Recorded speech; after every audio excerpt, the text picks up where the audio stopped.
Israel தன்னை பாதுகாத்துக்கிறதுக்கான எல்லா விதமான தகுதிகளும் உரிமைகளும் உண்டு. இந்த இஸ்ரேலுக்கு ஆதரவாக நாங்களும் நிகழ்ச்சிகள் நடத்த துவங்குகிறோம். தேவன் இஸ்ரேல் பக்கம் நிக்கிறார். யார் இஸ்ரேல் பக்கம் நிக்கிறாங்களோ அவங்க பக்கத்துல தான் தேவன் நிற்பார். இந்த எப்ஸ்டைன் அப்படின்றவன் யாரு அப்படின்னா மொசாதால நியமிக்கப்பட்ட ஒரு மாமா பையன், அவ்வளவுதான். இந்த விஷயங்கள் நடந்த எல்லாத்துக்குமே மூல காரணம் இஸ்ரேல். அவங்க இந்த உலகத்தை ஆள்றதுக்காக செய்யப்பட்ட விஷயங்கள் தான். இந்த உலக லீடர்ஸ்க்கு வாழ விரிச்சது எல்லாமே.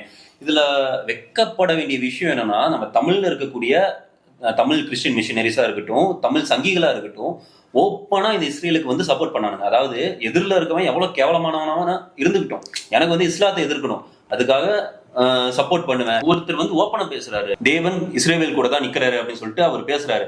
எனக்கு ஒன்னும் புரியல. தேவன் உங்களை சோறு தான் சாப்பிட சொன்னாரா அப்படின்ற மாதிரி கேட்கணும் தோணுது.